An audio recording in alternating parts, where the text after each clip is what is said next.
नहमदुहु व नुसल्ली अला रसूलिहिल करीम अम्मा बाद फ़अऊज़ु बिल्लाहि मिनश शैतानिर रजीम बिस्मिल्लाहिर रहमानिर रहीम। अस्सलामु अलैकुम। आज का दर्स है तलाक और उसका बेहतरीन तरीका। तलाक महज दो मर्द औरत की जुदाई का नाम नहीं है, बल्कि एक ख़ानदान के ख़ात्मे का नाम है, जिसका शिराज़ा बिखरने के बाद उसके असरात आने वाली कई नस्लों तक जारी रह सकते हैं। इसी वजह से अल्लाह ताला को एक जायज़ काम होने के बावजूद तलाक सख्त नापसंदीदा है। नबी करीम सल्लल्लाहु अलैहि वसल्लम का इरशाद है, हलाल चीज़ों में सबसे मकबूल अल्लाह ताला को तलाक है। एक और जगह रसूल सल्लल्लाहु अलैहि वसल्लम ने हज़रत मुआज़ को इरशाद फरमाया, अल्लाह ने रोए ज़मीन पर तलाक से बढ़कर कोई चीज़ मकबूल पैदा नहीं की। चुनांचे इस्लाम ने अपनी तालीमात के ज़रिए कोशिश की है कि तलाक जैसे अमल को रोका जाए। रहा ये सवाल कि फिर इस अमल को जायज़ क्यों करार दिया गया, तो इसका जवाब ये है कि बाज़ औक़ात ऐसे हालात पैदा हो जाते हैं कि मर्द और औरत का गुजारा मुश्किल हो जाता है। ऐसी सूरत में दोनों शरई हदूद में रहते हैं, एक दूसरे से अलग हो सकते हैं। चुनांचे फ़क़हा कराम ने लिखा है कि तलाक दरअसल ममनू है। कोई आर्ज़ी या ऐसी ज़रूरत पेश आ जाए कि बग़ैर तलाक हल की कोई गुंजाइश ही ना हो, तो ऐसे वक्त में अलबत्ता तलाक जायज़ है। तलाक के अहकाम और मसाइल बहुत नाजुक हैं। बेहतर यही है कि तलाक के मसाइल को किसी आलिम से समझ लिया जाए। अलबत्ता यहाँ तलाक के बारे में चंद बहुत ही बुनियादी मसाइल का जिक्र करती हूँ। तलाक का अमल मुबाह है, जबकि ये नागुरेज़ हो। तलाक मुस्तहब है अगर बीवी दीन के फ़राइज़ मसलन नमाज, रोज़ा वगैरह तर्क करती हो या अपने कौल व फ़ाल से ईज़ा देती हो। वाज़ेह रहे कि फ़राइज़ को छोड़ने वाली औरत को तलाक देना वाजिब नहीं है।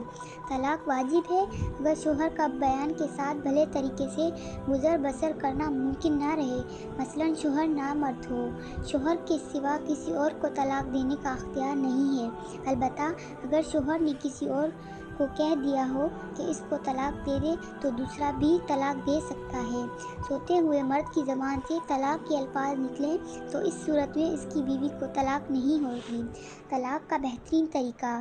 खुदा न खास्ता अगर तलाक के बगैर चारा ना रहे, तो तलाक देने का शरई और बेहतरीन तरीका ये है कि शोहर अपनी बीवी को एक तलाक लफ्ज़ तलाक के ज़रिए एक ऐसे तहर में दे जिसमें बीवी से सोहबत ना की हो, और फिर उसे छोड़ दे यहाँ तक कि इद्दत गुज़र जाए। इस तलाक का हुक्म ये है कि जब तक इद्दत ना गुज़र जाए, शोहर उसको दोबारा लौटा सकता है। और अगर इद्दत यानी 3 हैज़ गुज़र जाएं, या हैज़ ना आने वालियों के 3 माह बीत जाएं, या हामला थी और विलादत हो जाए, और फिर मियाँ बीवी की एक दूसरे के साथ अज़ोदवाजी ज़िंदगी की ख्वाह हो, तो सिर्फ निकाह कर लेना काफ़ी होगा और आइंदा मर्द को सिर्फ 2 तलाक का हुक्म बाकी रहेगा।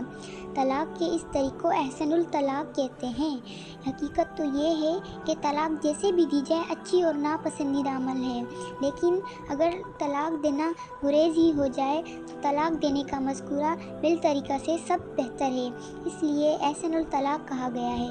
इसकी वजह ये है कि इस तरीक़े में तहर में तलाक दी जाती है, जबकि हैज़ में तलाक देना गुनाह है। आप सल्लल्लाहु अलैहि वसल्लम ने इससे मना फरमाया है। लफ्ज़ तलाक के ज़रिए दी गई तलाक के ऐसी तलाक में बीवी को इद्दत के दौरान लौटाने का अख्तियार रहता है, और तलाक सिर्फ एक दी गई है, अगर 3 देता तो हलाल करना पड़ता, यानी 3 तलाक देने के बाद ये औरत अपनी इद्दत के दिन पूरे करे।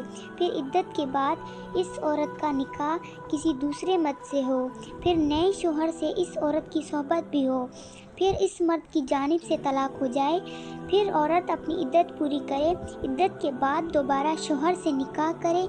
इस पूरे अमल को हलाल कहते हैं, और इसके बगैर वो हलाल नहीं होती।